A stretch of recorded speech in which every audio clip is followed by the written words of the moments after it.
one man with remarkable foresight published a paper suggesting the use of communications satellites on exactly the same system now being planned. Horizon filmed him at the World's Fair in New York. He's Arthur Clarke. Trying to predict the future is a discouraging and hazardous occupation because the prophet invariably falls between two stools. If his predictions sound at all reasonable, you can be quite sure that in 20 or at most 50 years, the progress of science and technology has made him seem ridiculously conservative.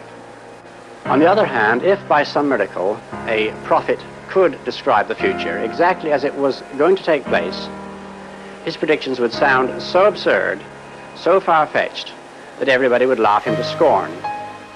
This has proved to be true in the past, and it will undoubtedly be true, even more so, of the century to come.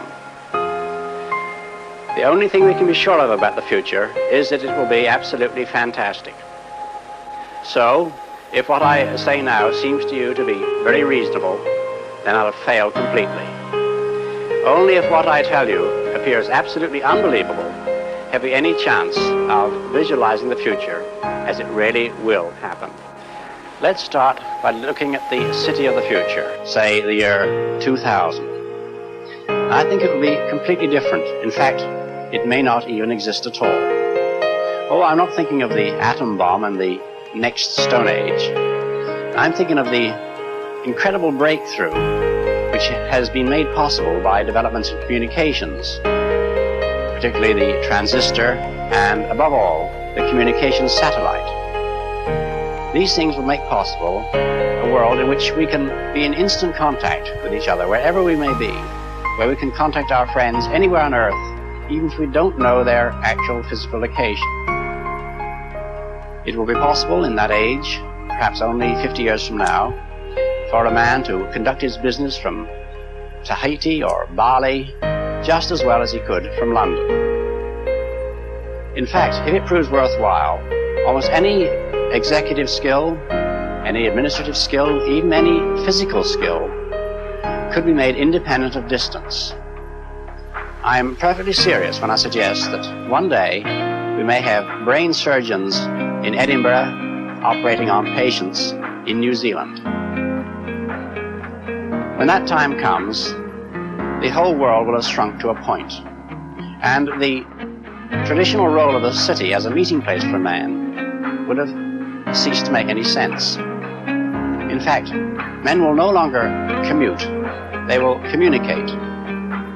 They won't have to travel for business anymore, they'll only travel for pleasure. However, the most intelligent inhabitants of that future world won't be men or monkeys, they'll be machines, the remote descendants of today's computers.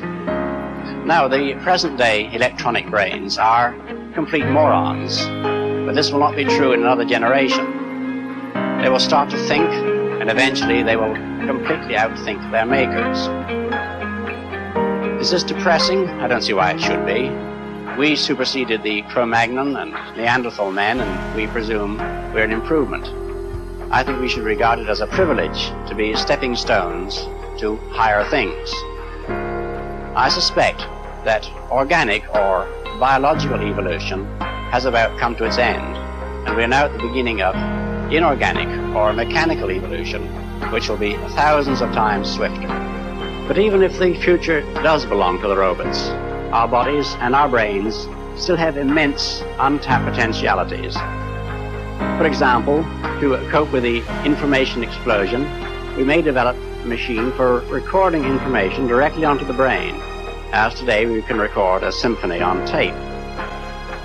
So we may one day be able to become instant experts, learning Chinese overnight, for example. Or we may be able to recall completely memories of past events so that we seem to relive them. In fact, techniques are already known for doing this in a rather limited way at the present. Alternatively, we may prefer to totally erase past unpleasant memories. Our bodies will also be more efficient, and they'll last longer. After all, it's only in this century that a patient had a better than 50% chance of any improvement when he was treated by his doctors. look at the incredible changes we've experienced and survived from the Stone Age to the present time. And yet even greater changes are still to come, because the future is not merely an extension of the present with bigger and better machines and cities and gadgets. It will be fundamentally different, and many of the things we take for granted will one day pass away as completely as spinning wheels and sedan chairs and oil lamps. And that is why the future is so endlessly fascinating, because try as we can, we'll never outguess it.